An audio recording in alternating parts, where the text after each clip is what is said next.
बिस्मिल्लाहिर्रहमानिर्रहीम। छठे पारे का खुलासा। कुरान पाक के छठे पारे के शुरू में अल्लाह ताला सूरत उन-निसा में फ़रमाते हैं कि अल्लाह ताला गलत बात को पसंद नहीं करता मगर ये कि अगर कोई मज़लूम शख्स अपने ऊपर किए जाने वाले जुल्म के ख़िलाफ़ आवाज़ उठाए तो ऐसा करने की इजाज़त है। इस बारे में अल्लाह ताला ने काफिरों के इस तर्ज़ अमल का ज़िक्र किया है कि वो अल्लाह और इसके रसूल सल्लल्लाहु अलैहि वसल्लम के दरमियान तफरीक करते हैं।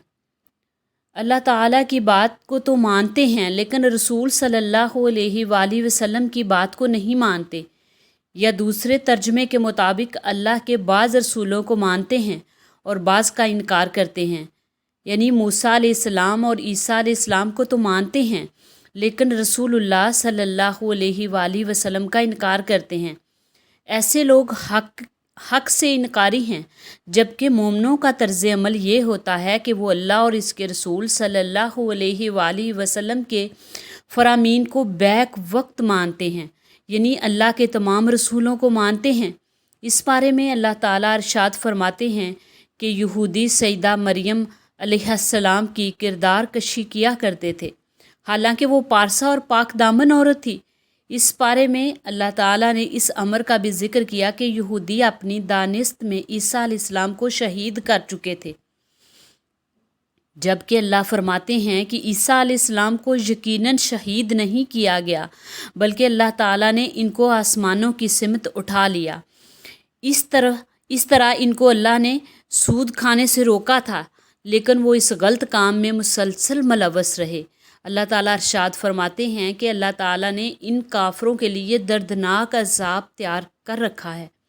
लेकिन अहले किताब के पुख्ता इल्म वाले लोग जो कि कुरान और साबका इल्हामी किताबों पर ईमान लाते हैं और नमाज़ों को कायम करना और ज़कात अदा करना शुरू कर देते हैं और आखिरत पर ईमान ले आते हैं, इनके लिए अल्लाह ने अजर अज़ीम तैयार कर दिया है। इस बारे में अल्लाह ताला ने कुरान मजीद को अपनी दलील और वाज़िया रोशनी करार दिया और अरशाद फरमाया कि जो भी कुरान मजीद को मजबूती के साथ थामेगा अल्लाह ताला इसको अपने फ़ज़ल और रहमत में दाखिल फरमाएगा और इसको सिरात मुस्तकीम पर चलाएगा। इसके बाद सूरतुल माइदा में है और इसके शुरू में अल्लाह ताला ने अहले ईमान को अपने वादे पूरे करने का हुक्म दिया और इनको इस बात की तलकीन की कि इन्हें कामयाबी और भलाई के कामों में एक दूसरे के साथ तामुन करना चाहिए, गुनाह और जुल्म के कामों में एक दूसरे के साथ तामुन नहीं करना चाहिए। इस बारे में अल्लाह ने यह भी इरशाद फरमाया कि आज मैंने तुम्हारे लिए तुम्हारा दीन मुकम्मल कर दिया और अपनी नेमत तुम पर पूरी कर दी और इस्लाम को बाहसीत दीन तुम्हारे लिए पसंद कर लिया। इमाम बुखारी रहमतुल्लाह अलैह, इमाम मुस्लिम और इमाम अहमद रहमतुल्लाह अलैह ने तारिक बिन सहाब रज़ी अल्लाह ताला अन्हु से रवायत की कि एक यहूदी हज़रत उमर रज़ी अल्लाह ताला अन्हु के पास आया और कहा, ए अमीरुल मोमिनीन, आप लोग अपनी किताब में एक ऐसी आयत पढ़ते हैं, अगर वो हम पर नाजल होती तो हम इस दिन को यौम ईद बना लेते। उन्होंने पूछा कि वो कौन सी आयत है? तो यहूदी ने उस आयत का ज़िक्र किया जो पहले बयान हो चुकी है। इस सूरत में अल्लाह ताला ने अहले ईमान को मोमना औरतों के साथ अहले किताब की पाक दामन औरतों से भी निकाह की इजाज़त दी। लेकिन ये बात याद रहनी चाहिए कि सूरतुल बकरा और सूरत अल मुमतहना के मुताबिक मुसलमान औरतों को सिर्फ़ मुसलमान मर्दों से ही शादी करनी चाहिए। सूरत अल माइदा में अल्लाह ताला ने ईसाइयों के इस कौल को रद्द किया कि वो माज़ अल्लाह ईसा अलैहिस्सलाम को अल्लाह कहते हैं। अल्लाह ताला फरमाते हैं कि अगर अल्लाह ताला ईसा अलैहिस्सलाम, इनकी वालदा मरियम अलैहिस्सलाम और ज़मीन पर जो कोई मौजूद है इनको फना के घाट उतार दे तो अल्लाह को कौन पूछ सकता है। इस सूरत में अल्लाह ताला ने मूसा अलैहिस्सलाम का वाक़या बयान फरमाया कि उन्होंने अपनी कौम से कहा कि अल्लाह ने तुम पर जो इनामात किए हैं इनको याद करो। तुम में अंबिया माबूस किए गए और तुमको बादशाहत अता की गई और तुमको वो कुछ अता हुआ जो कायनात में किसी दूसरे को नहीं मिला। अल्लाह के एहसानात का एहसास दिलाने के बाद हज़रत मूसा अलैहिस्सलाम ने अपनी कौम को कहा कि ए मेरी कौम, तुम लोग अर्ज़ मुक़द्दस में दाखिल हो जाओ। انہوں نے کہا اگر تم لوگ ارض مقدس میں داخل ہو جاؤ گے تو یقیناً تم غالب آؤ گے، اگر تم مومن ہو تو صرف اللہ پر بھروسہ رکھو۔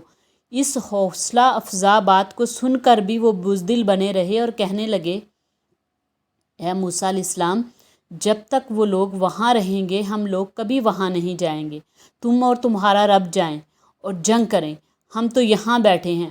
موسیٰ علیہ السلام اس سارے منظر کو دیکھ کر بہت رنجیدہ ہوئے اور اللہ کی بارگاہ میں آ کر کہنے لگے، اے میرے رب، مجھے اپنے اور اپنے بھائی کے علاوہ کسی پر کوئی اختیار حاصل نہیں، پس تو ہمارے اور نافرمانوں کے درمیان فیصلہ کر دے۔ موسیٰ علیہ السلام کی نافرمانی کی وجہ سے اس نافرمانی کی وجہ سے بنی اسرائیل کے لوگ منزل سے بھٹک گئے اور 40 برس تک در بدر کی ٹھوکریں کھاتے رہے۔ آج ہمیں بھی اپنے حالات پر غور کرنے کی ضرورت ہے، کہیں ہماری محرومیوں اور زوال کی وجہ اللہ اور اس کے رسول صلی اللہ علیہ وآلہ وسلم کے راستے سے ہٹنا تو نہیں۔ اس صورت میں اللہ تعالیٰ نے آدم علیہ السلام کے 2 بیٹوں کے اختلاف کا بھی ذکر کیا کہ اللہ نے ایک بیٹے کی قربانی کو قبول کر لیا جبکہ دوسرے کی قربانی قبول نہ ہوئی۔ جس کی قربانی قبول نہیں ہوئی تھی اس نے اپنے بھائی کو حسد کا شکار ہو کر بلا وجہ شہید کر دیا۔ اللہ تبارک و تعالیٰ نے آدم علیہ السلام کے بیٹوں کے واقعے کو بیان فرما کر انسان کے قتل کی شدید مذمت کی۔ اللہ تبارک و تعالیٰ فرماتے ہیں کہ جو ایک انسان کا ناحق قتل کرتا ہے وہ ایک انسان کا قتل نہیں کرتا، پوری انسانیت کا قتل کرتا ہے، اور جو ایک انسان کو زندہ کرتا ہے وہ ایک کو زندہ نہیں کرتا، پوری انسانیت کو زندہ کرتا ہے۔ اس صورت میں اللہ تعالیٰ نے زمین پر فساد پھیلانے والوں کے لیے سخت سزا کو تجویز کیا کہ ان کو پھانسی دے دینی چاہیے یا ان کو قتل کر دینا چاہیے یا ان کے ہاتھوں اور پیروں کو کاٹ دینا چاہیے یا ان کو جلا وطن کر دینا چاہیے۔ یہ دنیا میں ان کے کیے کی سزا ہے اور آخرت کا عذاب تو انتہائی دردناک ہے۔ اس کی شان نزول کی بابت آتا ہے کہ عقل اور ارینا قبیلے کے کچھ لوگ مسلمان ہو کر مدینہ آئے، انہیں مدینہ کی آب و ہوا راس نہ آئی تو نبی صلی اللہ علیہ وسلم نے انہیں مدینہ سے باہر جہاں صدقے کے اونٹ تھے بھیج دیا۔ چند روز وہ ٹھیک ہو گئے، لیکن اس کے بعد انہوں نے اونٹوں کے رکھوالے اور چرواہے کو قتل کر دیا اور اونٹ ہنکا کر لے گئے۔ جب نبی پاک صلی اللہ علیہ وسلم کو اس امر کی اطلاع ملی تو آپ صلی اللہ علیہ وسلم نے ان کے پیچھے آدمی دوڑائے جو انہیں اونٹوں سمیت پکڑ کر لائے۔